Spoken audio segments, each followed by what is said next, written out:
May kasabihan na ang mga guro ang nagsisilbing pangalawang magulang.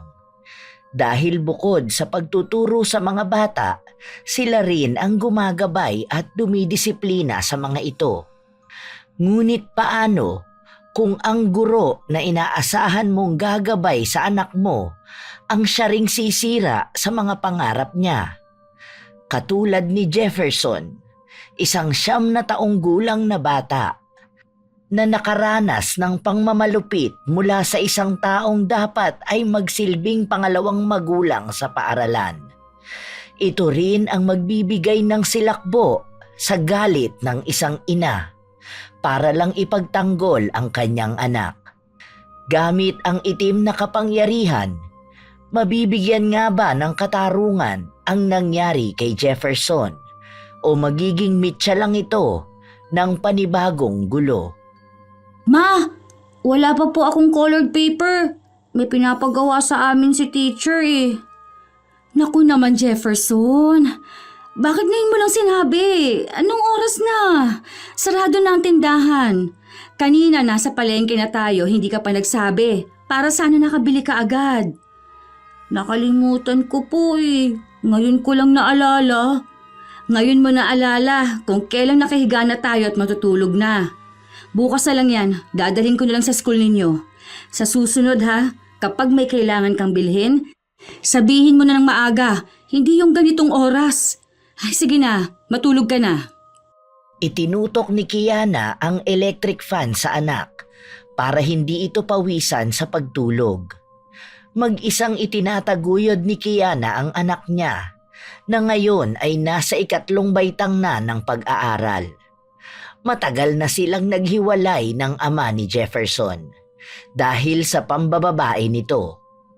Minsan naman ay nagbibigay ng sustento ang ama ng bata pero hindi yon ang inaasahan ni Kiana dahil nagbebenta rin siya sa online at iyon ang bumubuhay sa kanilang mag-ina. Kinabukasan, maagang nagising si Kiana upang maghanda ng almusal at babaunin ng kanyang anak. Habang naliligo si Jefferson, sinimulan na niyang plantsahin ang uniforme nito. Mama, yung colored paper ko baka makalimutan mo po. 3 red, tapos 2 na blue. Wala na rin po akong glue. Oo, mamaya dadalhin ko na lang doon.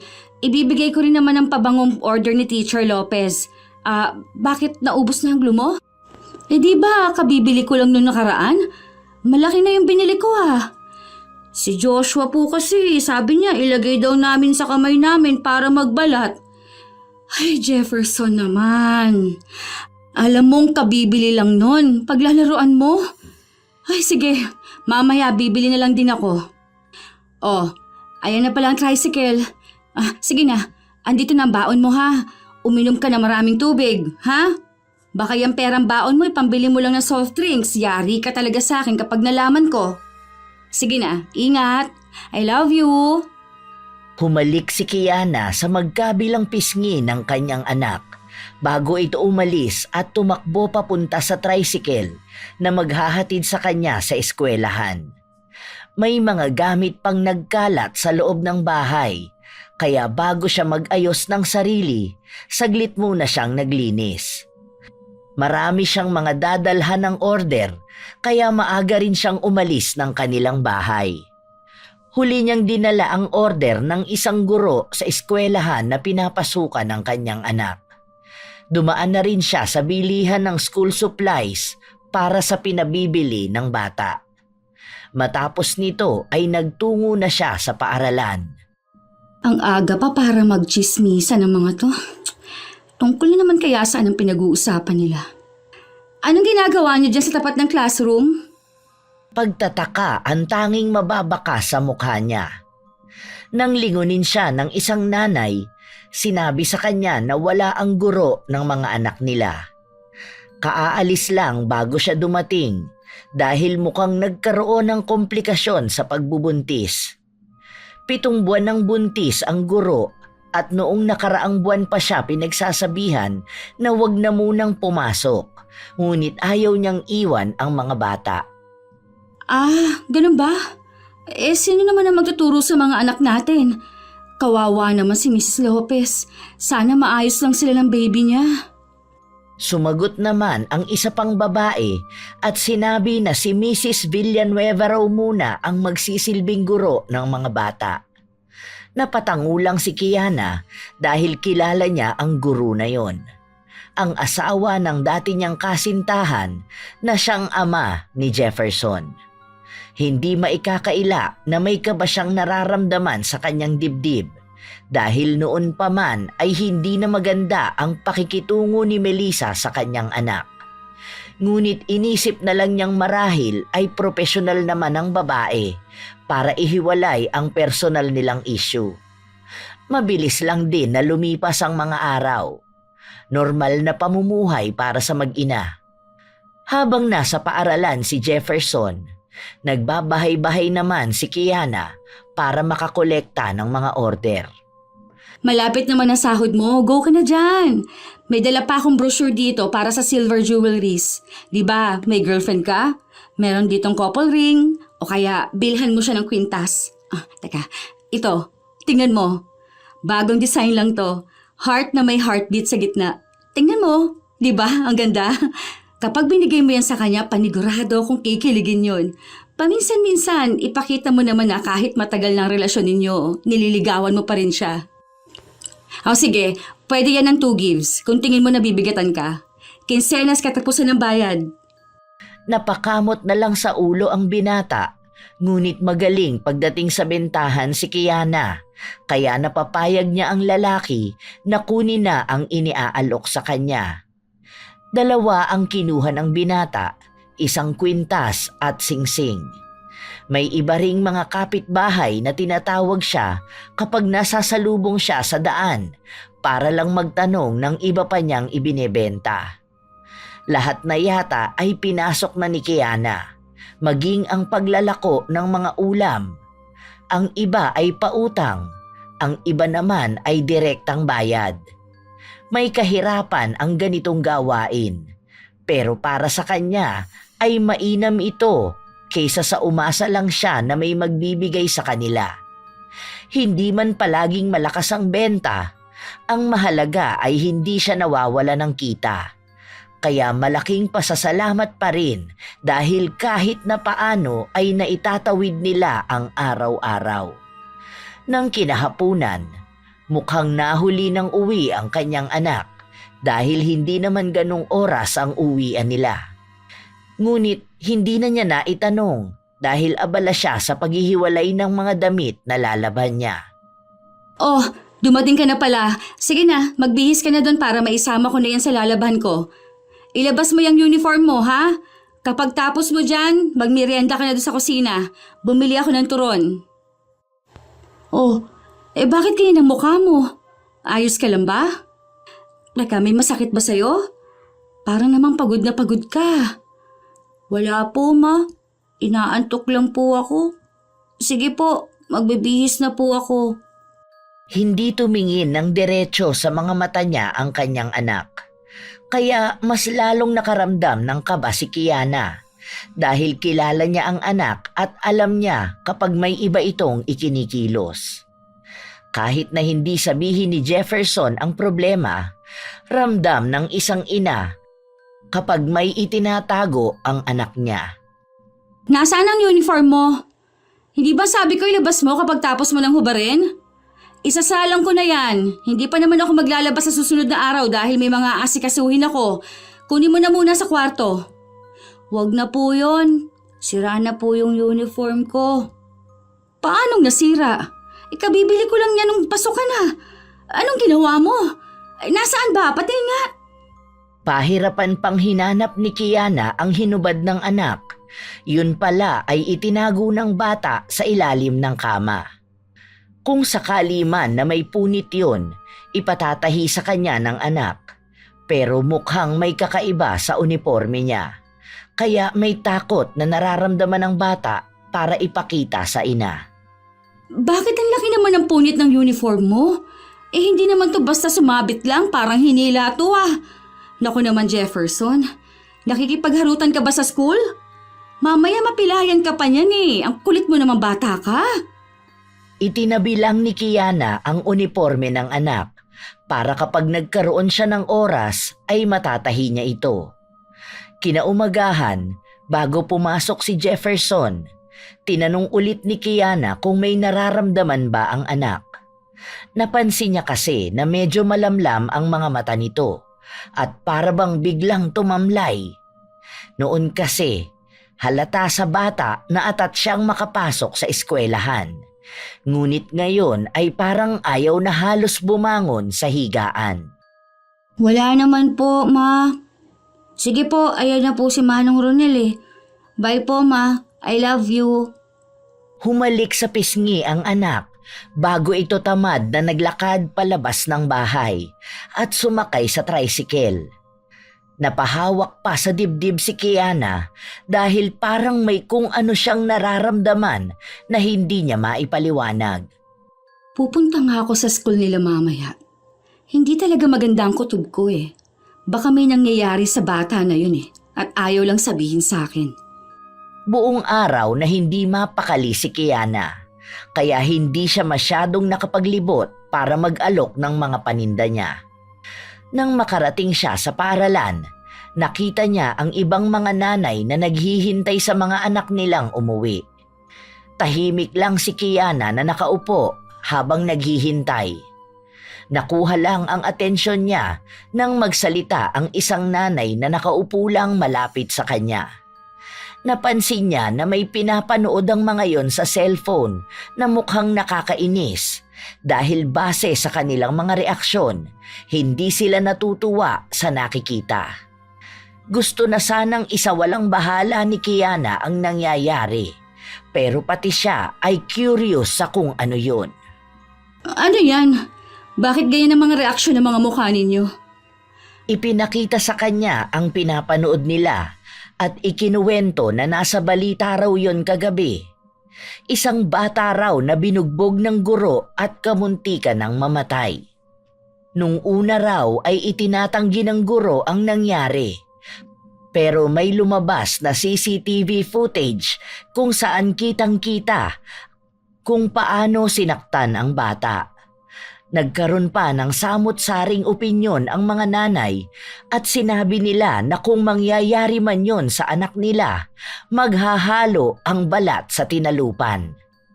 Kahit daw sila ang makulong, mapapatay nila ang guro na gagawa nun sa mga anak nila. Tahimik lang si Kiana habang nakikinig. Nang mag-uwian na, nagsimula ng maglabasan ang mga bata.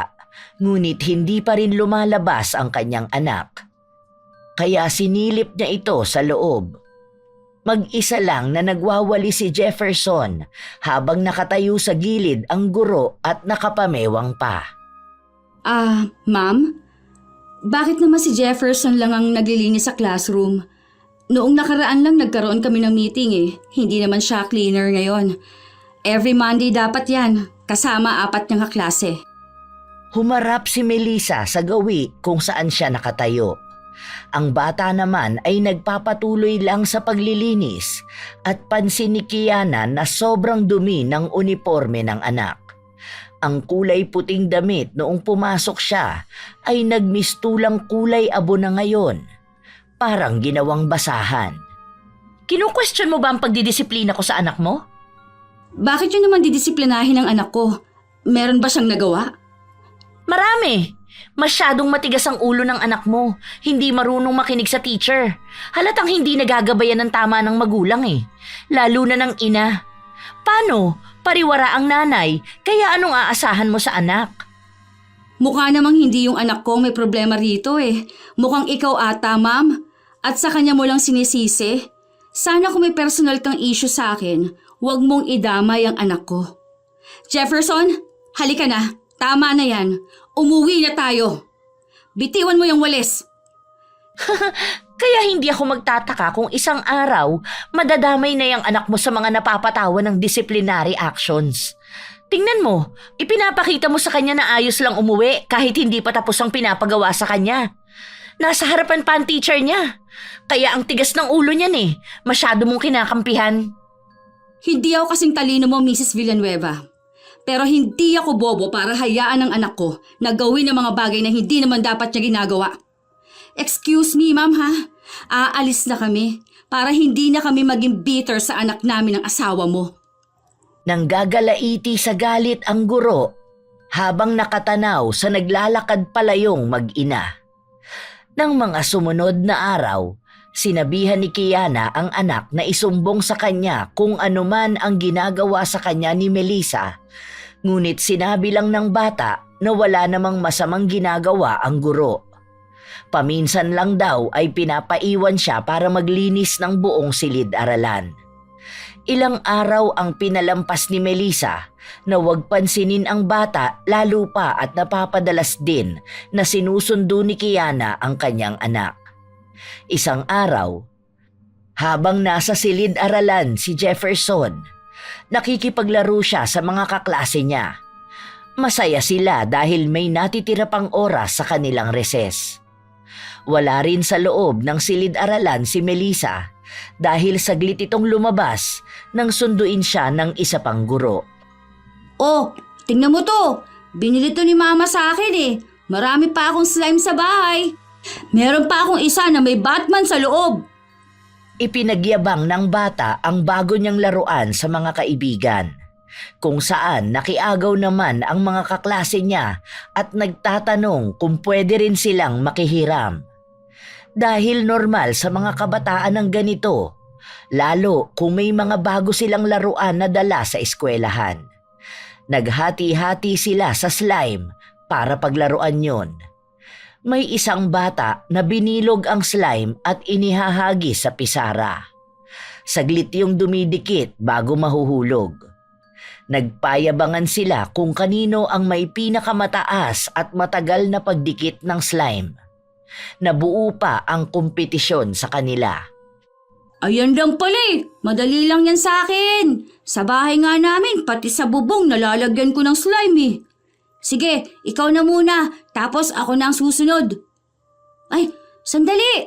Doon na lang sa taas ng pinto. Kapag ikaw ang nanalo, sa'yo na lang ang pancham ko. Kapag ako naman ang nanalo, bibigyan mo ako ng 20. Hindi nagpatalo ang kaibigan ni Jefferson. May mga kaklase pa silang nakikinood sa kanila at nag-aabang kung sino ang mananalo. Unang bumato ang kaibigan ni Jefferson at sakto lang ito sa itaas ng pinto. Nang sinundan na ng bata ang pagbato, saktong pumasok ang kanilang guro at sa kanya tumama ang slime. Dumikit ito sa kanyang buhok. Nang makita ng lahat ang nangyari, napasigaw sila dahil alam na nila ang magiging karampatang parusa. Takot ang tanging mababakas sa mga bata dahil kilala na nila ang guro. Wala itong sinasanto kapag nagalit. Kaya nga siya may malaking pamalo sa lamesa para lagi siyang handa sa sino mang bata na magiging pasaway sa klase. Walang ya! Sinong bumato nito? Ayan na! Dumikit na sa buhok ko! Ang hirap pa naman tanggalin ito! Buwisi talaga! Napasiksik sa kanilang kinauupuan ang mga bata habang nagwawala ang kanilang guro. Wala sa kanila ang gustong magsalita at umamin. Hindi rin naman nila maituro si Jefferson dahil nakita naman nilang hindi sinasadya ng kaklase ang nangyari. Walang magsasalita sa inyo? Sino nagbato nito sa akin? Ganon. Ayaw niyong umamin. Sige, pumila kayo dyan at ihanda mga kamay ninyo. Pipit-pitin ko yan isa-isa. Sorry po, teacher. Ako po yun. Hindi ko po sinasadya. Hindi ko naman po alam na papasok na kayo. Sorry po. Ikaw talagang bata ka? Buwisit ka talaga kahit na kailan eh. Parehas lang kayo ng nanay mo na peste sa buhay ko. Halika rito. Makakatikim ka talaga sa akin. Sinasabi ko sa'yo matagal na ako nagtitimpi sa katigasan ng ulo mo eh. Wala akong pakialam kahit na magalit pa yung nanay mo sa akin. Hinigit ni Melissa ang braso ng bata. Sa paghila niya ay tumunog pa ang buto nito, kaya nakaramdam ng sakit si Jefferson. Kinaladkad niya ang bata at pinatayo niya malapit sa lamesa. Sa kanya kinuha ang pamalo niyang kahoy na ruler. Nagmakaawa pa ang bata at panay ang hingi ng tawad. Pero walang awa niya itong pinagpapalo sa tuhod at parang luyang pinipitpit ang mga daliri. Tama na po, nasasaktan na po ako. Masakit po, teacher, tama na po. Maawa na po kayo sa akin. Aray ko po, hindi ko naman po sinasadya. Sinabi ko na sa'yong manahimik ka, di ba? Ha? Matagal na ako nagtitimpi sa'yong bata ka. Buisit ka sa buhay ko, alam mo ba yon? Sana hindi ka na lang kasi ipinanganak. Dagdag ka lang nasalot sa mundong ito eh. Tama lang yan para magtanda ka. Para makita rin ng mga kaklase mo na hindi ako nakikipagbiruan sa inyo. Lalong-lalo na sa'yong animal ka. Ginigigil mo talaga ako. Manang-mana ka talaga sa nanay mo. Masakit na po, tama na po, please po. Wala akong pakialam kahit na umiyak ka pa ng dugo. Ilalabas ko ang lahat ng galit ko sa'yo para naman maging disiplinado kang tao. Kung palalampasin ko lang ang ginawa mo, uulit ka lang din. Nakita mo ba ang nangyari sa buhok ko? Alam mo bang mas mahal pa sa buhay mo ang ginastos ko para mapaganda to? Palibasa, wala ka kasing alam dahil yung nanay mo, isa lang namang online seller. Mga wala kayong kwentang tao. Hindi tumigil si Melissa na paluin ang tuhod ng bata. Kahit na magmakaawa na sa kanya ay wala siyang pakialam.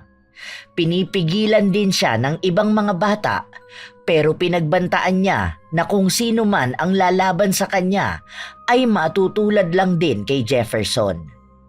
Ginawa niyang halimbawa si Jefferson ng mga batang matigas ang ulo at dapat ay ginugulpi. Ganun daw ang nangyayari kapag hindi nadidisiplina sa loob ng bahay ang isang bata. Kaya bago raw lumaki ang sungay niya, dapat lang naputulin na ito sa paaralan pa lang. Nag-iiyakan na ang ibang mga bata dahil sa nakikita nila. Hindi pa nasiyahan si Melissa sa pagpalo niya sa tuhod ng bata dahil mangilang beses niya rin itong pinagkukuro sa iba't ibang bahagi ng katawan. Inuntog niya rin ang ulo nito sa lamesa, ngunit hindi yun nagdugo. Sa halip ay tanging hilo lang ang naramdaman ng bata. Hirap na sa paghinga si Jefferson dahil sa kaiiyak niya. Ngunit walang kahit na anong awa na maramdaman si Melissa. Kahit na ang daming sakit sa katawan na inabot ni Jefferson, pakiramdam niya ay hindi pa rin bawas ang galit niya. Itinigil niya na lang ito dahil sa pagod. Siguro naman, alam mo na ang kahihinatnan mo kapag ginalit mo ko. Sa susunod, huwag kang gagawa ng bagay na ikakasakit mo rin. Buisit ka talaga eh. Alam mo, matagal ko nang gustong gawin yan sa'yo. Hindi nga lang dapat ganyan ang aabutin mo. Dapat mas malala pa. Ano pa bang iniiyak mo dyan? Baka kulang pa ang sakit na ibinibigay ko sa'yo. Manahimik ka na dyan! Ayoko makarinig ng pag-iyak mo. Isa! Sinabi ng manahimik ka na eh! Masakit po ang ulo ko. At talagang sumasagot ka pa? Naiirita lang ako lalo sa pag-iyak mo.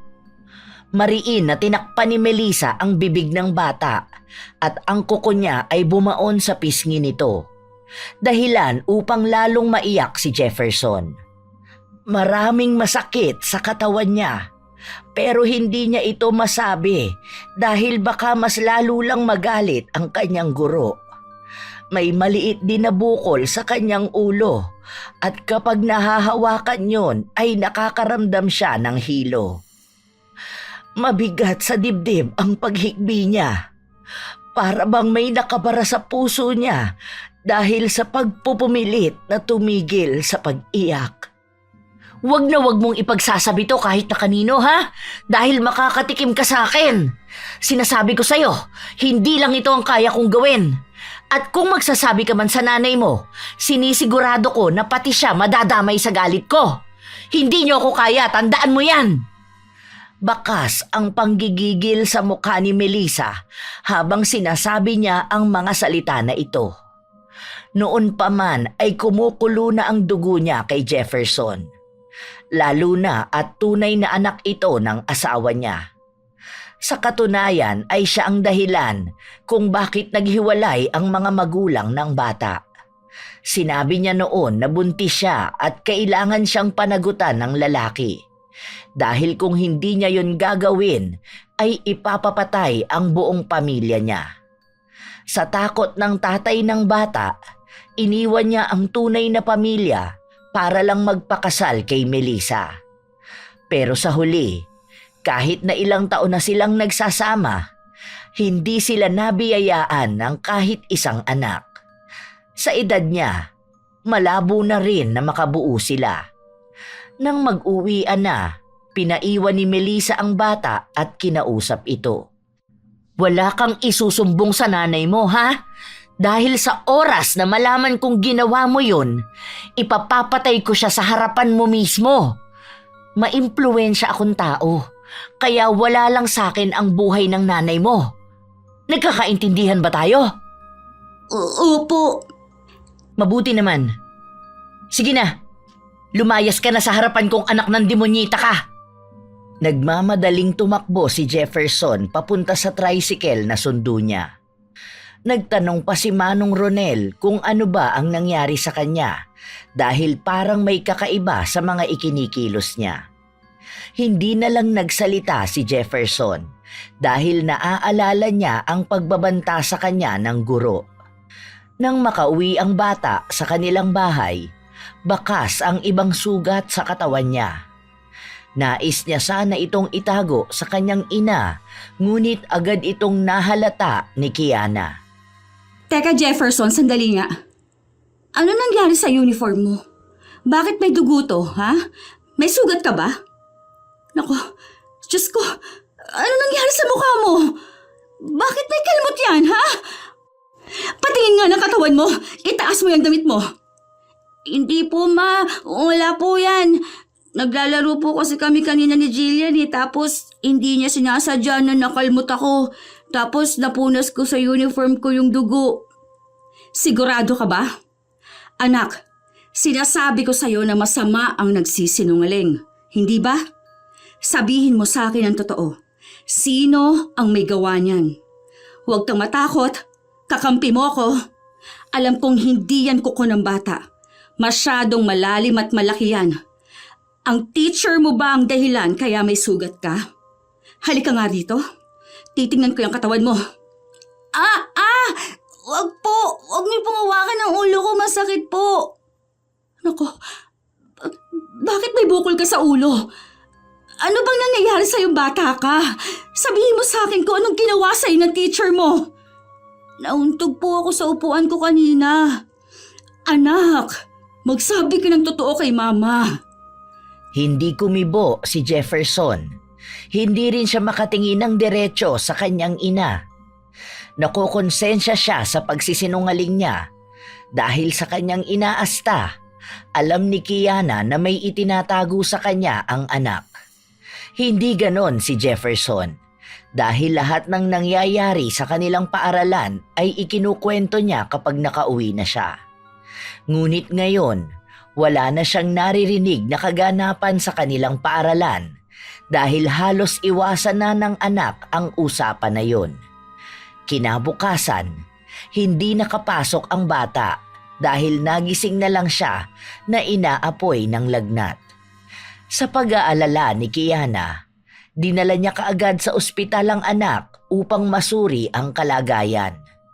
Doon niya nalaman na may mga pasa sa tuhod ang anak at namamagayon. Sa ibang parte pa ng katawan niya ay mayroon ding mga sugat at may pilay ang braso. Kaya pala ayaw mo magtanggal ng pants mo. May pasa ka palang tinatago dyan. Kailan pa yan? Kahapon lang ba yan? Binugbog ka ba ng teacher mo? Nadapa po ako. Anak, hindi ba ang sabi ko bad ang nagsisinungaling? Hindi kita pinalaki para magsinungaling sa akin.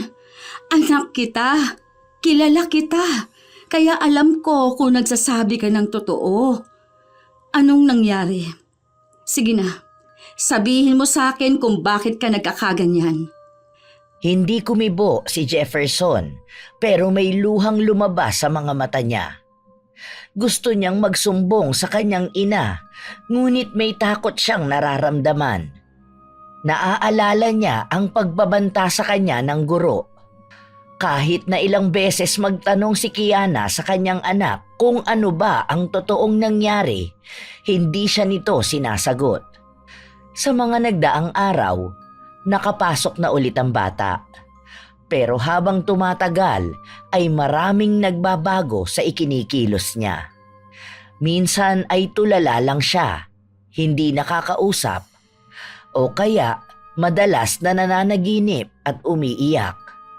Nag-aalala si Kiana sa mga pagbabago sa ikinikilos ng kanyang anak. Kaya kinausap niya ang prinsipal ng eskwelahan na pinapasukan ni Jefferson. Gusto niyang idulog ang nangyari sa bata. Kahit po itanong nyo sa mga naging teacher ni Jefferson, alam nila na hindi ganyan ang anak ko. Bibo siya at active sa school. Hindi ko alam kung bakit nung isang araw umuwi siya na may pasa. May bali pa ang braso niya, kaya pinahilot ko pa eh. Ilang araw siyang hindi nakapasok dahil nilagnat. Sana naman matutukan ninyo ang reklamo ko at kung pwede sanang pakilipat ng teacher ang anak ko. Malakas ang pakiramdam ko na may kinalaman si Melissa sa nangyayari sa kanya. Pakiramdam ni Kiana ay nagsasalita siya sa hangin at walang nakikinig sa kanya. Dahil nakatingin lang ng blanko ang prinsipal. Sinabi sa kanya na tututukan nila ang anak niya para masigurado na walang masamang nangyayari sa bata. Ipinagtanggol pa ng prinsipal si Melissa at sinabi na isang disenteng guro yun at siya lang ang tanging nagreklamo ukol sa pagiging mapanakit nito. Sinabi pa na sana daw ay wag niyang idamay ang personal nilang away dahil maaari siyang makasira sa propesyon ng guro. May inis na nararamdaman si Kiana, ngunit wala naman siyang magawa. Umalis siya para puntahan ang anak. Habang nagbabantay siya sa labas, nakausap niya ang isa pang nanay. Binanggit sa kanya ang sinabi ng anak nito tungkol sa nangyari kay Jefferson. Sinabi raw sa kanya ng kanyang anak na pinagpapalo ng kanilang guro ang tuhod ni Jefferson matapos na hindi sinasadyang malagyan ng slime ang buhok nito. Takot na takot daw ang anak niya kaya minsan ay ayaw na nitong pumasok. Yun din ang dahilan kaya ang dalawa nilang kaklase ay inilipat ng paaralan. Walang hiya talagang babaeng yan. Talagang sinaktan niya ang anak ko. Sinasabi ko sa kanya, hindi ako papayag na ganun-ganun lang yon. Ramdam ang init ng galit ni Kiana. Hindi na siya makakapagtimpi at nais na sugurin si Melissa. Ngunit inaalala niya ang mga bata na nasa loob ng silid-aralan. Matyaga siyang naghintay hanggang sa makalabas na lahat ng bata. Sa kanya sinugod ang guro. Hinamon niya pa si Melissa na silang dalawa na lang ang magtuos. Huwag niya lang kakantiin ang kanyang anak. Ano bang mga binibintang mo sa akin? May nakapagsabi sa akin ng pananakit mo kay Jefferson. Ikaw ang dahilan kaya may mga pasa siyang ganun sa katawan. Alam mo kung galit ka sa akin, halika, magsabunutan tayo ngayon. Kahit magpatayan pa tayo, wag ang anak ko! Ha! Ang hilig mo kasing makinig sa mga sabi-sabi. Wala kang ebidensya. Baka gusto mong kasuhan kita sa mga maling bintang mo sa akin. Ito, huling beses kong sasabihin sa'yo. Wala akong ginagawa sa anak mo. Kung sa tingin mo, mali ang pagdidisiplina ko sa kanya, sige, magpalit tayo ng posisyon. Ikaw ang magturo dito. Ah, oo nga pala. Anong ituturo mo sa kanila? Kung paano maging online seller? Hindi ka naman kasi nakapag-aral maging teacher. Kaya anong alam mo sa trabaho ko? Oo na, matalino ka na sana. Kaso bagsak yung pag-uugali mo. Anong akala mo? Hindi makakarating sa akin ang ginawa mo sa anak ko? Sinasabi ko sa babaeng baog, sa susunod na saktan mo ang anak ko, malilintikan ka sa akin. Pasensyahan tayo. Wala akong pakialam kung teacher ka. Edukada ka lang sa papel, pero mas masahol pa sa walang pinag-aralan yung pag-uugali mo. Teacher ka pa naman, pero ikaw itong hindi kayang disiplinahin ng sarili. Huwag mo akong pinagbabantaan dahil mas may kakayahan ako kaysa sayo. Kung gusto mo, ilipat mo ng school yung anak mo. O kaya mag-hire ka ng sarili niyang teacher. Try mo kumuha sa kumbento para mabait at hindi magagalit kapag mali ang anak mo. Kilala ko ang anak ko. Mapagsasabihan siya kapag may mali siyang nagawa. Bakit hindi mo itanong sa mga naging teacher niya para malaman mo na hindi siya mahirap pagsabihan? Dahil pinalaki ko siya na may disiplina. Bata lang yan, Melissa. Nagkakamali. Palibhasa, wala kang alam sa pagpapalaki at pagdidisiplina sa anak dahil wala ka nun. Si Kiana ang may huling salita, kaya hindi matanggap ni Melissa ang mga narinig niya. Nagsumbong siya sa kanyang asawa, pero bago pa niya masabi ang nangyari, ay naunahan na siya ni Kiana. Nagpadala ng resulta ng mga test si Kiana bilang patunay na sinaktan ang anak niya. Wala na siyang pakialam kung sino ang paniniwalaan ng lalaki. Basta ang mahalaga sa kanya ay maipaglaban ang karapatan ng bata. Nagbigay rin siya ng kopya sa principal at sinabi na sa susunod na masaktan ang anak niya, lahat ay gagawin niya para labanan si Melissa. Lumipas ang mga linggo, walang naging kibo si Melissa dahil gusto niyang palamigin ang mga nangyayari. Pero kahit na wala siyang ginagawa sa bata, hindi na nagbago ang inaasta ni Jefferson. Para bang ilag na siyang magkamali dahil pakiramdam niya ay may mananakit sa kanya. Ang sabi ng mga kakilala ni Kiana, maaaring nagkaroon ng trauma ang bata at mahirap yung mawala. Nililibang ni Kiana ang anak tuwing wala silang pasok para kahit paano ay maibalik niya ang sigla ng bata. Isang umaga, nakatulala lang si Jefferson. Para bang may malalim siyang iniisip. Oh, bakit ganyan ka makatingin sa akin, anak? May dumi ba si mama sa mukha? Mama, pwede po bang wag na akong pumasok sa school? Ha? Bakit? Ano nangyari? Sinasaktan ka na naman ba ng teacher mo? Halika, susugurin ko yan. Hindi po, wag po. Ayoko na po mag-aral. Ano nangyari? Sabihin mo kay mama ang dahilan. Malambing na hinawakan ni Kiana ang kamay ng anak para iparamdam na ligtas siyang sabihin ang anumang nararamdaman niya. Ngunit nakatingin lang ang bata sa kanyang mukha at ilang sandali pa ay umiyak na ito.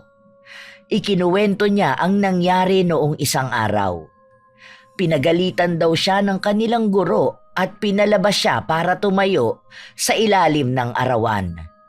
Parusa daw yon sa kanya dahil hindi siya nakasagot sa itinanong sa kanya. At ang sabi niya pa ay bobo naman daw siya, kaya bakit pa siya papasok sa paaralan? Palagi raw sinasabi sa kanya ng guro ang mga salita na yon.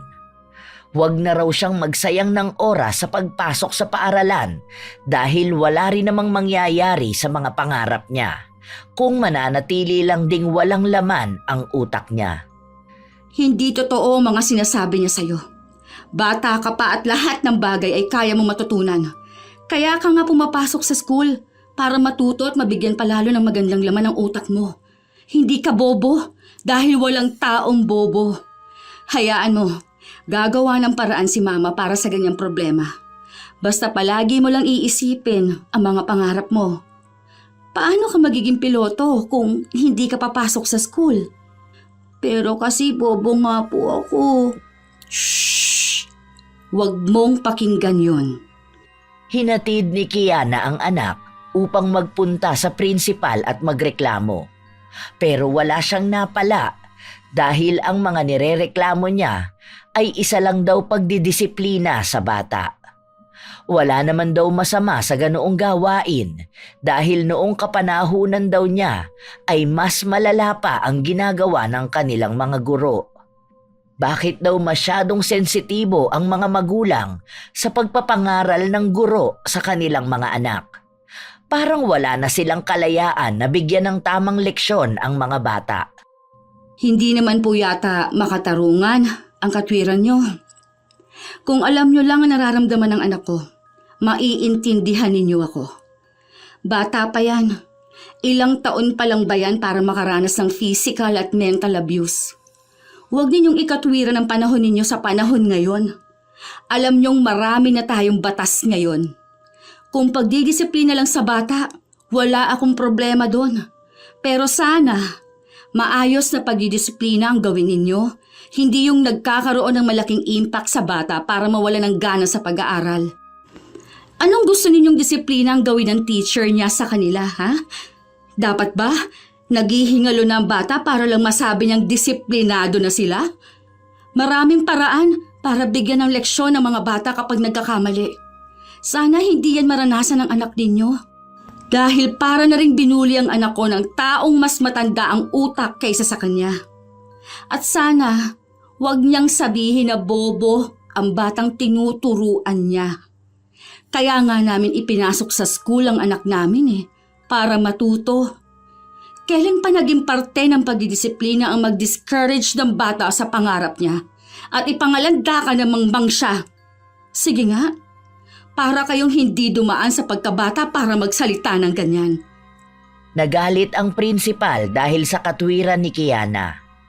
Pinapalabas pa siya ng opisina at sinabihang bastos at walang modo.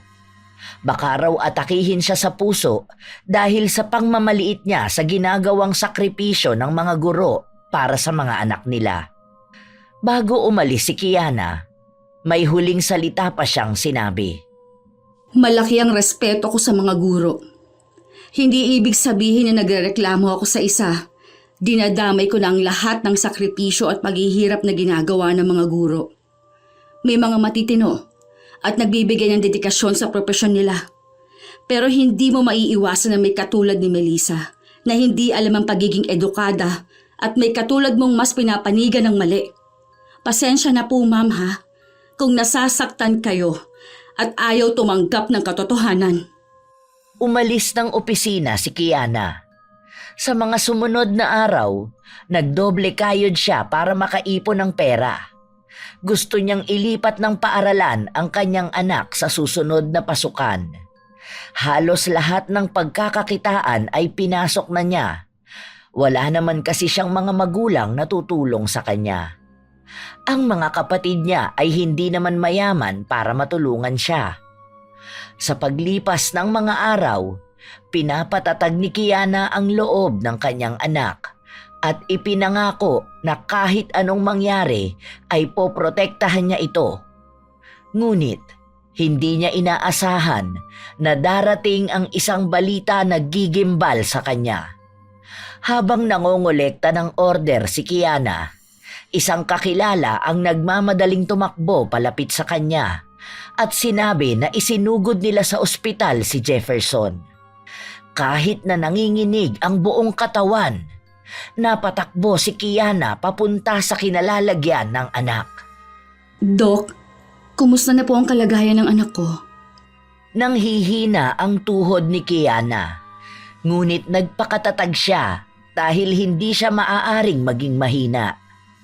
Sinabi ng doktor na inoobserbahan pa nila ang kalagayan ng bata, lalo na at sa ulo ang naging tama niya. Ang ibang parte ng katawan ni Jefferson ay may mga sugat din. Nagkaroon din ng pagdurugo sa kanyang baga dahil sa lakas ng hampas na tumama sa kanyang likuran. Please, Dok. Huwag po kayong titigil hanggat hindi gumagaling ang anak ko.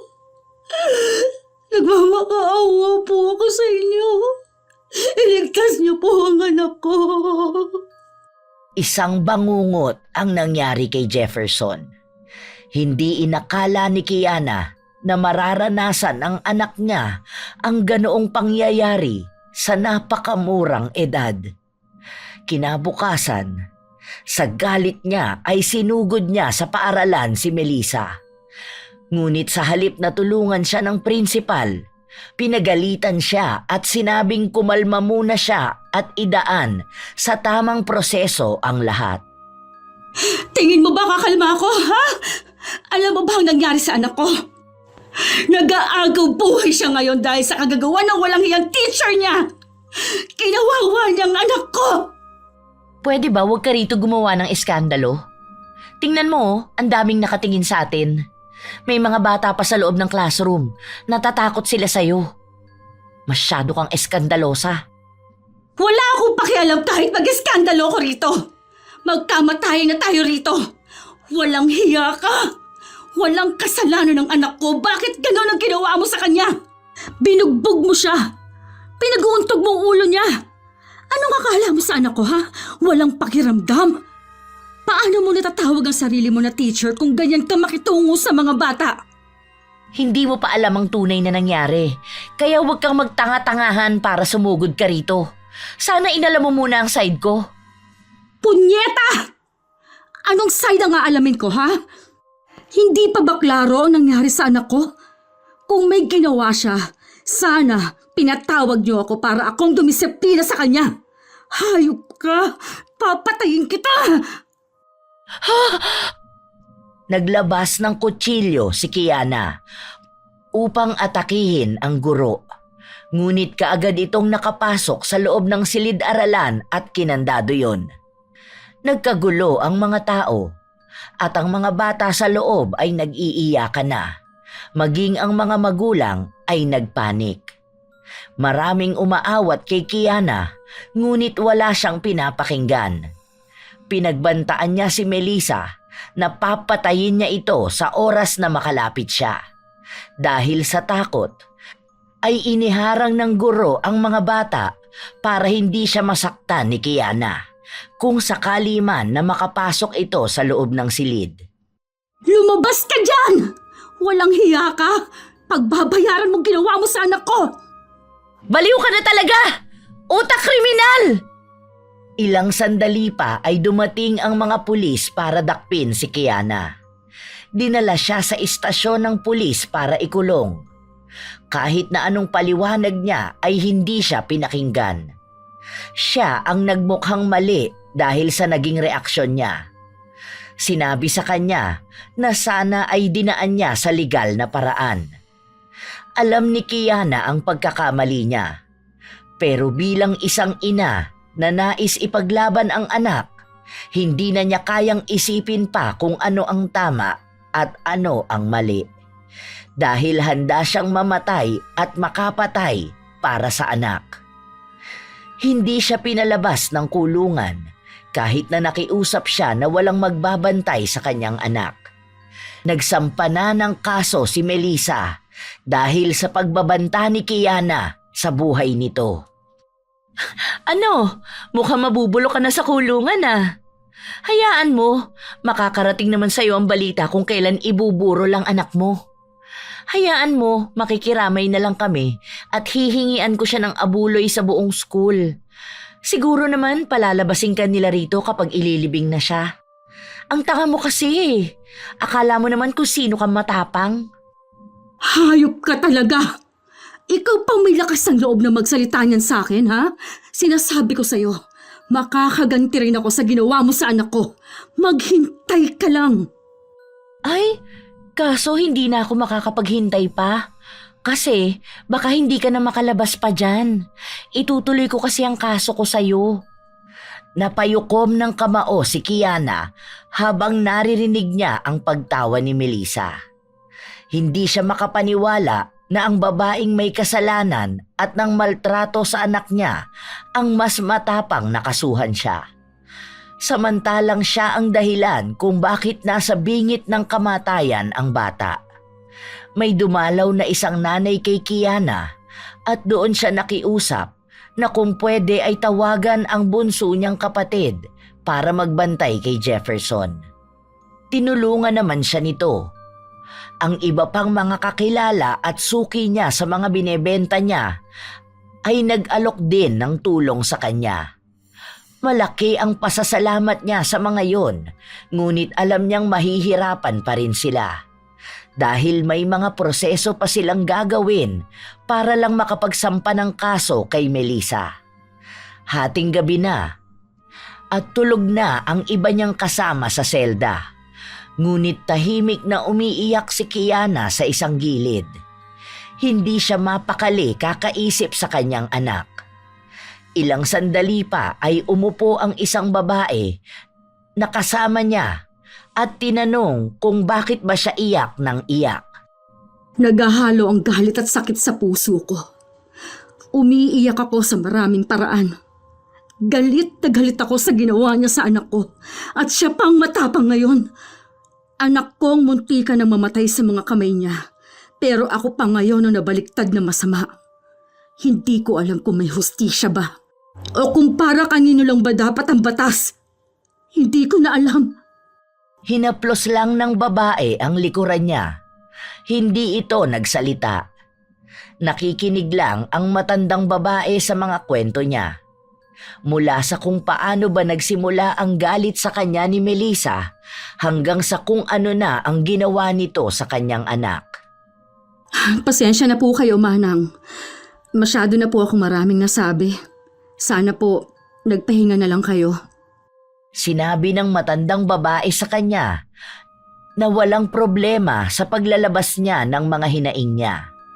Naiintindihan niya si Kiana bilang isa rin siyang ina na kayang gawin ang lahat para sa anak.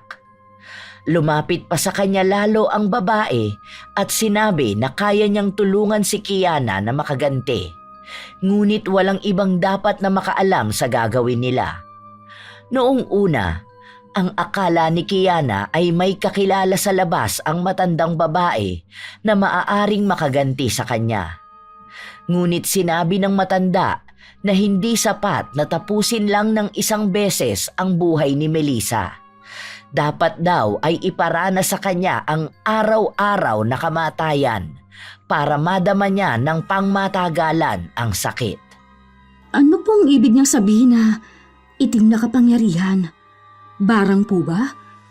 May kakilala po kayo na marunong mambarang? Inamin ng babae na siya mismo ay marunong nun. Hindi na niya kailangan ng kahit na anong kagamitan sa pangbabarang dahil sa tagal na niyang ginagawa yon. Nakuha niya ang kalakasan para mapasunod ang itim na kapangyarihan sa pamamagitan lang ng tingin at ng hangin. Kaya niyo po bang gawin yon para sa akin?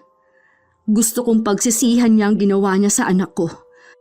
Hindi ako papayag na magiging malaya lang siya matapos niyang parusahan at saktan ng gano'n ang anak ko. Tinanong sa kanya ng matanda kung ano ang buong pangalan ng babaeng babarangin nila. Kaya sinabi yon ni Kiana. Hindi niya alam kung paano gagawin ng matanda ang pambabarang kung nasa loob siya ng kulungan. Pero umaasa pa rin si Kiana na mangyayari yon. Nagtagal ang usapan nila ng matanda at sinabi sa kanya nito na pabalik-balik talaga siya sa kulungan dahil desisyon niya yon. Minsan, may mga natutulungan siyang kagaya niya na binabaliktad ang hustisya, kung saan nakukulong ang gumaganti pero hindi ang ginantihan. Gumagawa raw siya ng paraan para makabalik sa kulungan, kaya ngayon, oras naman ni Kiana na makaganti sa pamamagitan ng isang bagay na hindi kayang baliktarin ni Numan. Kinabukasan, nagpakita na naman si Melissa sa kanya para makita at pagtawanan. Hindi na kumibo pa si Kiana. Nagbigay lang siya ng senyales sa matanda na yon ang babae na nais niyang barangin. Bakit ba babalik-balik ka rito? Ano bang gusto mong patunayan sa akin? Na hanggang ngayon, iisa ka pa ring talunan. Na sa huli, hindi mo pa rin matutumbasan ang kaya kong gawin. Noon pa lang talaga ilusyonada ka na? Hindi pa tayo tapos, Melissa. Dahil nagsisimula pa lang tayo. Maghanda ka lang para malaman natin kung sino ba ang panalo. Hinampas ni Melissa ang rehas, ngunit nakakalokong pagtawa lang ang tanging maririnig mula kay Kiana. Sa araw din na yon, pinalabas si Kiana dahil binayaran ng asawa ni Melissa ang piyansa sa kanya. Kita mo na? Pati ang asawa mo, hindi ka kinakampihan. Umirap si Kiana at matapang na umalis sa harapan ni Melissa. Galit na galit naman ang babae sa kanyang asawa dahil pinahiya siya nito sa pagkampi niya kay Kiana. Pero sinabi ng lalaki na ginagawa niya yon para sa kanyang anak. Hindi pwedeng wala si Kiana sa tabi ng anak nila. Mas maaalagaan ng maayos si Jefferson kung inaalagaan ito ng kanyang ina. Sa mga sumunod na araw, nakatanggap ng magandang balita si Kiana ukol sa kalagayan ng kanyang anak. Nagiging maayos na ang bata, ngunit kailangan pa ring obserbahan. Maraming salamat po, Dok. Naniniwala po ako na magiging maayos rin ang anak ko. Kia, pwede bang ikaw muna magbantay kay Jefferson bukas ng umaga? May pupuntahan lang ako. Hindi naman tumanggi ang kapatid niya. Ang bunsong kapatid niya lang ang wala pang asawa, kaya kahit na paano ay maaasahan niya ito. Kinabukasan, Lunes, simula na naman ang panibagong araw para sa mga mag-aaral. Pasimpleng nagpunta si Kiana sa paaralan dahil alam niyang maaaring pinagbawalan na siyang magpunta roon, pero gusto niyang malaman kung totoo ba na umepekto ang barang na ginawa ng matandang babae. Bakit parang wala namang nangyayari sa kanya? Maayos pa siya? Paalis na sana si Kiana nang marinig niya ang pagsigaw ni Melissa. Agad niyang nilingon ang babae. Nagkaroon din ng kaguluhan sa loob ng silid dahil takot na takot ang mga kabataan sa kanilang nakikita. May lumalabas na pulang antik sa mata, ilong at tenga ni Melissa. Napapasigaw siya sa sakit dahil kinakagat din siya nito. Agad nilang isinugod sa ospital ang babae. Sa ospital kung saan naroon din si Jefferson. Mukhang umiepekto na sa kanyang pambabarang. Ganun pala ang ibig sabihin ni Manang. Mas higit na masarap sa pakiramdam na makita ang isang taong may malaking atraso sa'yo na pinaghihirapang bayaran ng pagkakamali niyang nagawa. Nagsisimula pa lang ang lahat. Bumalik ng ospital si Kiana, kung saan nagkasalubong sila ng dati niyang asawa. Nagmamadali ito para puntahan si Melissa. Wala naman siyang naging kibo, para bang wala siyang alam sa nangyayari. Naging mas madali sa kanya na makakalap ng balita dahil nasa iisang lugar lang sila.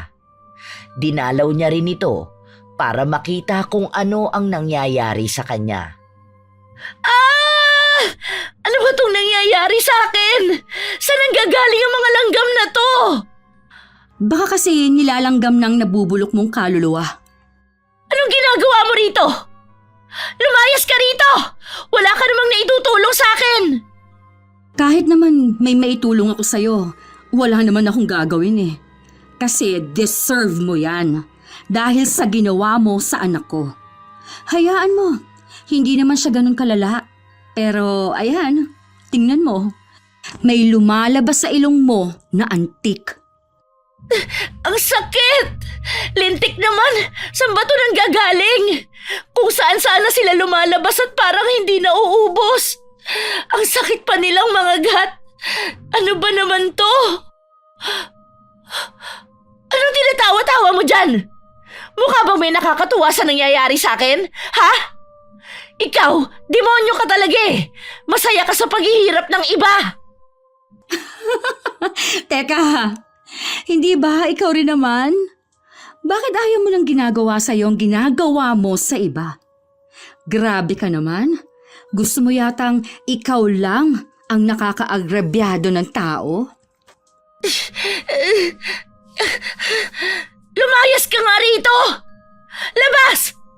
Puntahan mo yung anak mo! Siya ang asikasuhin mo, wag ako! Aasikasuhin ko naman talaga siya. Pero gusto ko ring makita ang paghihirap mong hayop ka. Nagsisigaw si Melissa para makuha ang atensyon ng asawa niya. Sinumbong niya si Kiana na maaaring may masamang gawin sa kanya, ngunit malayo ang distansya nilang dalawa. I-keep mo na yung asawa mo. Kawawa naman kasi kung may ibang lalaki pa yung makakasama dahil wala nang mas dedemonyo sa kanya. Hindi ko yan sasaktan dahil sapat na sa aking makitang paunti-unti siyang nasasaktan. Bye! Malawak ang ngiti sa labi ni Kiana habang palabas ng kwarto. Simula noon, hindi na siya muli pang nakasagap ng balita kay Melissa. Ang huli niyang alam ay walang nakitang lunas ang mga doktor sa nangyayari sa kanya. Kahit ang dahilan kung bakit may mga antik na lumalabas sa kanyang mata, ilong at tenga. Wala silang makitang kakaiba. Sa paglipas ng mga linggo, naging maayos ang kalagayan ni Jefferson. Nakauwi na sila ng bahay pero kinailangan muna niyang huminto sa pag-aaral para magpagaling ng tuluyan. Hindi na inungkat ni Kiana ang katanungan kung anong nangyari dahil ayaw niyang ipaalala sa kanyang anak ang masalimuot na nangyari sa kanya. Mama, alam mo po, may sinabi sa akin si Juliana. Di ba nagpunta siya dito kanina? Naglaro kami. Oh, ano naman ang sinabi niya? Tungkol po kay teacher. Kasi raw po, iba na raw nagtuturo sa kanila. Hindi na raw po siya pumapasok kasi daw nilalanggam siya. Ano pong ibig sabihin nun? Ang ibig sabihin nun ay karma, anak. Hayaan mo na yun. Huwag na lang nating pag-usapan. Kinabukasan, sinadya ni Kiana na puntahan ang bahay ni na Melissa dahil kailangan niya ring makausap ang tatay ng kanyang anak. Nangako kasi ito na magbibigay siya ng sustento, lalo na at kailangan niya ng pambili ng gamot para kay Jefferson. Ginusto niya rin naman magpunta sa bahay nito para makakalap ng balita tungkol kay Melissa. Nakita niya kung gaano nangayayat ang katawan ng babae. Halos 1 buwan pa lang naman nang barangin ito ng matandang nakilala niya sa kulungan, pero malaki na kaagad ang nagbago sa kanya. Hindi na siya makapagturo dahil hindi kinakaya ng katawan niya. Habang nakaratay sa higaan si Melissa at halos hindi na makilala ang itsura, hindi tumitigil na naglalabasan ang mga langgam.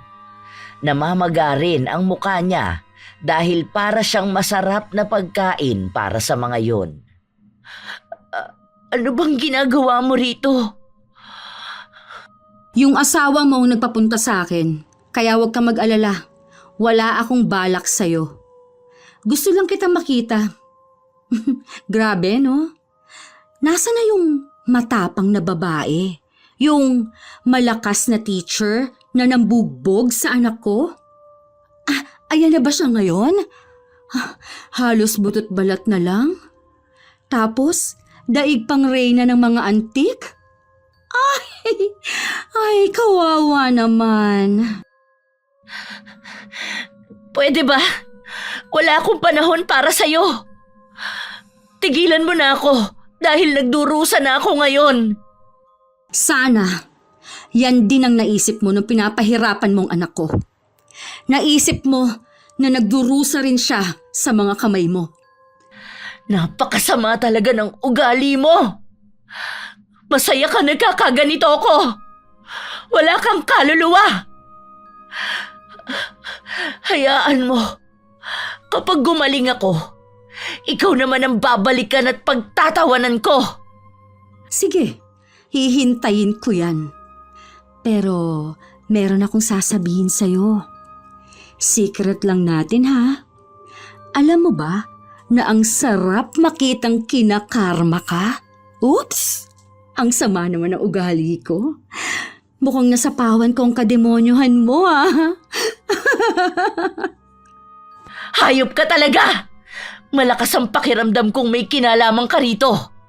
Siguro, sinanla mo na ang kaluluwa mo sa demonyo. Huy, hindi ha. Hindi ko naman sinanla sa iyong kaluluwa ko. At talagang nagagawa mo pang maging pilosopo? Wala ka talagang utak! Boba! Lumayas ka sa pamamahay ko! Sa sobrang talino mo, pinapak na tuloy ng mga langgam ang utak mo. Talagang aalis na ako. Buo na ang araw ko sa mga nakikita ko. Hindi na naalis ang mapang-asar ng ngiti ni Kiana. Ngayon na nakikita niya ang kinahinatnan ng babaeng nang maltrato sa anak niya, iisa lang ang masasabi niya. Napakagaan sa pakiramdam na makaganti. Kahit na paunti-unti niya lang nakikita ang paghihirap ni Melissa, alam niyang sa bawat minuto ng buhay nito ay naghihirap siya. Sa paglipas ng mga araw, unti-unting nanunumbalik ang sigla ni Jefferson. Habang ang buhay ni Melissa ay nagiging mas miserable. Nakakakuha pa rin ng balita si Kiana sa nangyayari sa kanya dahil minsan ang dati niyang asawa ang nagbabalita sa kanya. Naibenta na nila ang 2 sasakyan na napundar niya noong nagtuturo pa siya. Ang iba nilang mga ari-arian din ay naibenta na para may maipantusto sa kanila sa araw-araw. Ang dami rin nilang utang na binabayaran dahil may mga loan si Melissa na dapat niyang mabayaran. Maging ang hinuhulugan nilang bahay ay nanganganib na rin na mawala sa kanila. Isang araw, nagpunta ang tatay ng kanyang anak sa bahay nila para personal siyang makausap. Ako bang kakausapin mo o ang anak mo? Sinabi ng lalaki na siya ang nais na makausap nito at kung maaari lang daw sana ay huwag itong marinig ng bata. Anak, doon ka na lang muna sa loob ng kwarto mo. Sige na, kunin mo na lang muna yung tablet, maglaro ka. Sige po, Mama. Dito lang po ba kayo ni Papa mag-uusap? Oo, dahil may importante raw siyang sasabihin sa akin. Tumangulang ang bata bago siya tumakbo sa loob ng kwarto. Tungkol saan ang pag-uusapan natin at ayaw mo pang marinig ng anak natin? Ikinuwento ng lalaki ang tungkol sa kalagayan ni Melissa at nagpatingin na rin sila sa albularyo. 2 albularyo na ang nakausap nila at iisa lang ang sinasabi sa kanila. May bumabarang kay Melissa at malakas na puwersa yon. Dahil kaya ng mambabarang na isagawa ang ritual sa pamamagitan lang ng kanyang isipan. Kaya mahihirapan silang labanan yon hanggat hindi ang mismong mambabarang ang babawi. Iisa lang ang naisip nila na maaaring may motibo na mambarang. At akong iniisip mong may kakayahan na gawin yon sa kanya? Kung ako man ang gumawa nun, tama lang sa kanyang paghirapan ng kasalanan niya. Muntikan na ako mawala ng anak dahil lang sa kawalang hiyaan niya. Dinamay niya ang anak ko sa galit na hindi ko alam kung saan niya hinuhugot. Kaya kung sakali man na pinagawa ko yan sa kanya, at least ako may galit na pinaguhugutan. Nagmakaawa ang lalaki na bawiin na niya ang pambabarang dahil araw-araw na silang pinahihirapan sa mga nangyayari. Wala nang natira pa kay Melissa. Hindi na siya makapagtrabaho. Ang pinaghirapan nilang mga gamit ay ibinebenta na nila. Hindi na rin nila alam kung ano pa ang mga susunod na problemang darating sa kanila. Lumuhod na rin sa harapan ni Kiana ang dating kasintahan para lang sa kapatawaran, ngunit matigas ang puso niya. Ikaw ang humihingi ng tawad sa kasalanan niya? Samantalang siya, hindi alam ang pagkakamali niya? Tama na tong ginagawa mo. Huwag mong saluhin palagi ang pagkakamali niya. Hayaan mo siyang humingi ng tawad para sa sarili niya. Dahil walang magbabago kung babalik siya sa dati. Uulitin niya lang yun. Maaaring hindi sa anak ko, pero sa ibang bata na walang kakayahan na labanan siya. Paano kung may mapatay siya? Ha? At magmamayabang pa siya? Sa halip na tanggapin ang mali niya? Pasensya ka na, pero hindi ako magpapatawad sa isang taong mataas ang tingin sa sarili. Hindi ko kaya. Nagtanong pa ang lalaki kung ano ba ang kailangan niyang gawin dahil maging siya ay nahihirapan ng alagaan ang asawa niya. Pagod na siya sa lahat dahil mas lumala pa ang kalagayan ni Melissa. Parang araw-araw pinaparanas kay Melissa ang walang hanggang kamatayan at sakit. Madalas siyang sumisigaw dahil bawat parte ng katawan niya ay nilalabasan ng mga pulang langgam. May maliliit at may malalaki. Tinatanong mo ko kung hindi pa ba malaking kabayaran ang mga nawala sa inyo? Ang mga material na bagay na yan ay kaya pang mabawi. Pero kung natuluyan ng anak ko, tingin mo ba magagawa pang maibalik yon? Oo, nagpapasalamat ako na maayos na siya. Pero hindi ibig sabihin nun na kaya ko na magpatawad. Kaya umalis ka na rito dahil hindi ko maibibigay ang hiling mo. Hayaan mo siyang pagdusahan araw-araw ang karma niya. Pinagtulakan ni Kiana ang dating kasintahan palabas ng bahay. Pinagsabihan niya ito na kung gusto na niyang putulin ang ugnayan nila ng kanyang anak dahil lang sa nangyayari kay Melissa ay malaya niyang gawin. Pero wag niyang ipagpipilitan kay Kiana na patawarin ang asawa niya kung mismong si Melissa ang hindi tatanggap at magbabayad sa ginawa niya. Nang gabing yon, mulat ang mga mata ni Kiana. Nais niya matulog ngunit may kung anong bumabagabag sa kanyang isipan. Bakit ba kasi nagpunta pa rito? Hindi naman dapat ako nakukonsensya dahil ang taong may kasalanan nga hindi marunong makonsensya. Baka po kasi hindi naman talaga ganun kasama ang ugali nyo para magtanim ng galit. Gising ka ba? Akala ko natutulog ka na. Narinig ko po kayo ni Papa nag-uusap kanina. Hindi ba sinabi ko sa'yo na kapag usapang matatanda huwag kang makikialam? Nakikinig lang naman po eh. Hindi ko rin naman po naiintindihan yon. Pero sana po makapag-isip kayo ng maayos. Pero kung para po sa akin, gusto ko po matahimik na ang lahat. Mahigpit na yakap ang ibinahagi ng bata sa kanyang ina habang nakahiga sila. Kinaumagahan, iniisip pa rin ni Kiana ang mga nangyayari. Habang nagpapatuloy siya sa paglalako ng mga binebenta niya, bigla na lang pumasok sa utak niya ang sinabi ng kanyang anak. Binalikan siya sa bahay ng dating nobyo at laking gulat niya nang kasama nito si Melissa. Nasa wheelchair ito habang mas malaki ang ibinagsak ng katawan kaysa nung huli niya itong nakita. Nalalagas na rin ang buhok nito at may mga langgam pa rin na lumalabas sa katawan. Ang iba ay hindi na nila matanggal dahil pabalik-balik lang din naman yun. Pwede ba kitang makausap kahit na saglit lang? Tatanggi sana si Kiana, ngunit hinawakan siya sa kamay ni Melissa. Hinawi niya rin pabalik ang kanyang kamay at pinagpagan ang langgam na kumapit sa kanya. Bakit ba dinala mo pa yan dito? Hindi ba sinabi ko na sa'yong hindi na magbabago pa ang desisyon ko? Hindi ako magpapatawad. Naiintindihan kita. Alam ko ang galit na nararamdaman mo.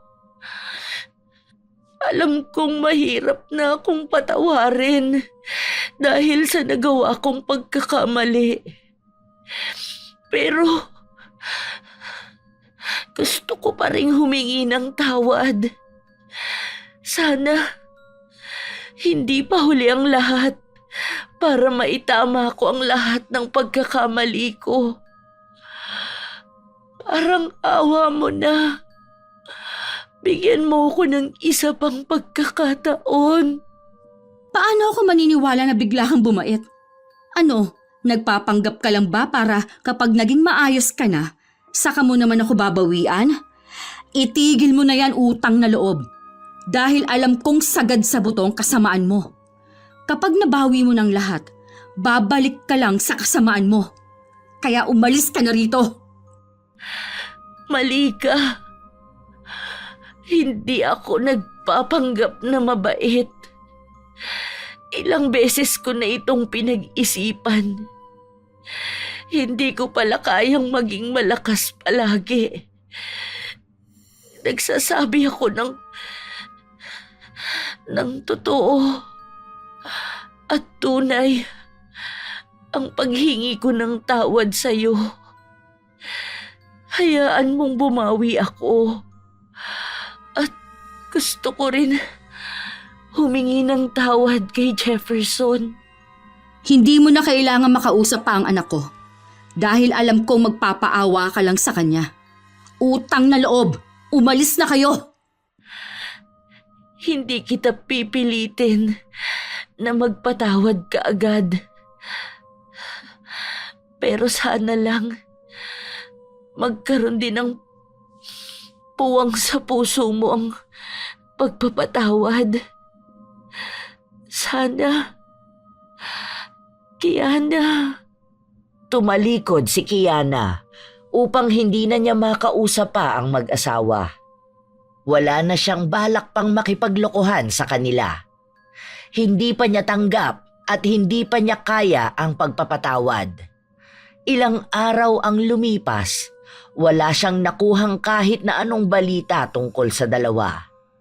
Hindi na siya kinukulit ng asawa ni Melissa na mukhang sumuko na rin dahil sa ilang beses niyang pagtanggi.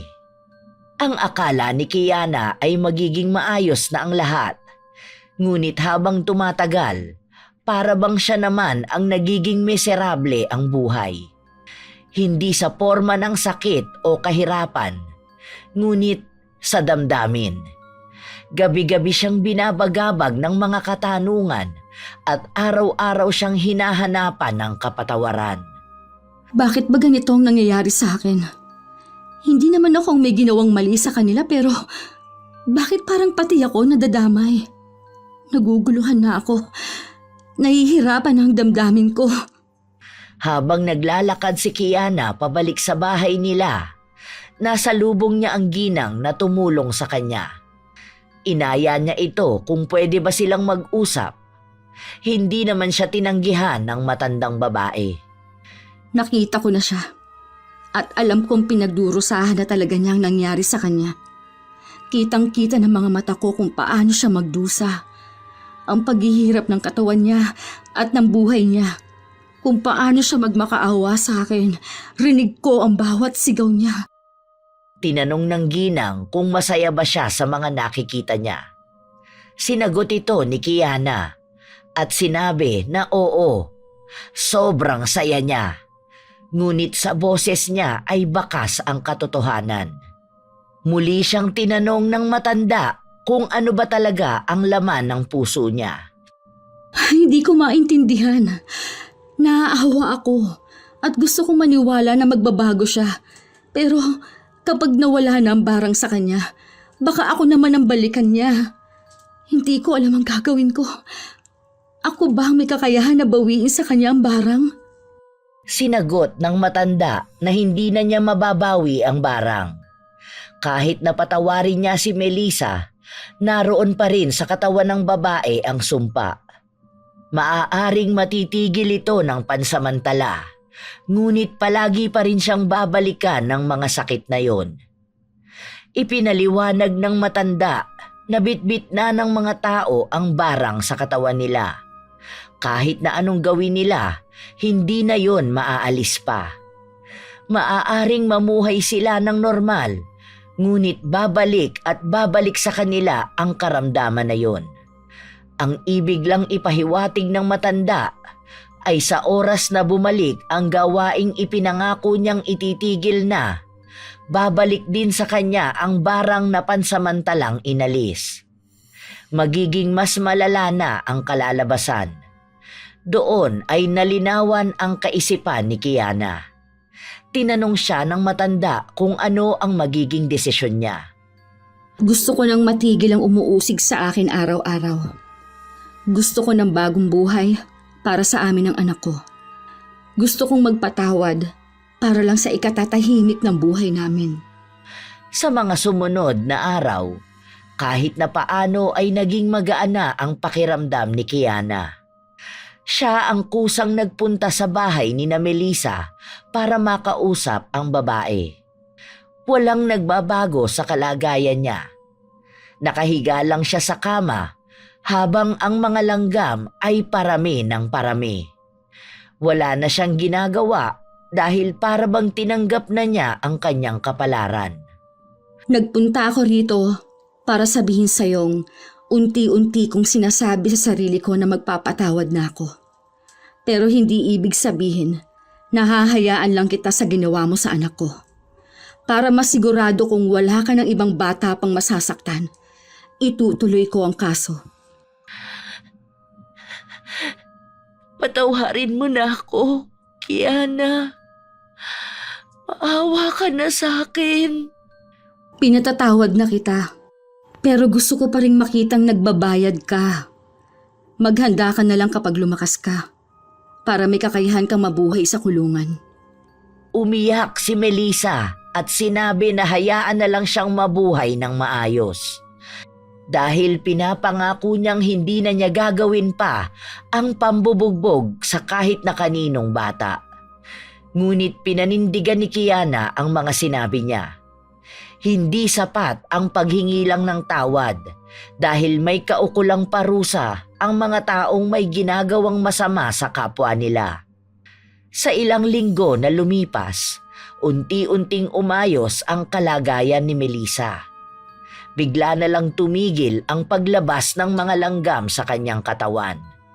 Noong una, ang balak niya ay kapag kaya na niya ang katawan niya, magtatago sila ng asawa sa malayong lugar para hindi na siya mabalikan ni Kiana. Ngunit ang asawa niya mismo ang tumanggi. Nakapag-usap na sila ng dating kasintahan na kung gusto niyang ipakita sa kanyang anak kung paano siya maging ama, hayaan niyang bigyan ng katarungan ang nangyari sa kanya. Dahil kung hindi sila lalaban, paano na lang ang ibang magulang at anak na makakaranas ng pagmamalupit? Paano kung ang mga susunod na biktima ay hindi kayang lumaban sa paraan ng pakikipaglaban ni Kiana? Nagtuloy-tuloy ang kaso hanggang sa natanggalan ng lisensya at nakulong si Melissa. Ganito pala ang pakiramdam kapag nakamit mo ng maayos ang hustisya. Sana matuto ka na ng tuluyan na hindi sa lahat ng oras ikaw ang palaging mas mataas. Sana wala nang mga batang makaranas ng mga ginawa mo sa anak ko. Hindi ko na kailangang hingiin pa ang side mo dahil ito na rin naman ang huling beses na magkikita tayo. Hindi pa man nakakapagsalita si Melissa ay umalis na si Kiana. Yun lang ang hinihintay niyang makita. Ang tuluyang mabigyan ng karapat-dapat na pataw sa kasalanan na ginawa ng dating guro. Sa paglipas ng mga araw, buwan at taon, naging maayos na ang lahat sa buhay nila. May mga kaunting balita na natatanggap si Kiana tungkol kay Melissa dahil minsan ay kusa itong sinasabi ng tatay ng kanyang anak. Ngunit hinahayaan na lang niya ito. Happy birthday, Jefferson! Dati, baby boy lang kita. Ngayon, 15 ka na. Ay, parang ang bilis ng panahon, ha? Ang bilis po ng panahon, pero hindi niyo po ako pinabayaan. I love you, Mama. Ay, sus! Ang lambing pa rin ng baby ko, ha? Sa susunod niyan, iba nang lalambingin mo. Si Mama naman, nang aasar pa.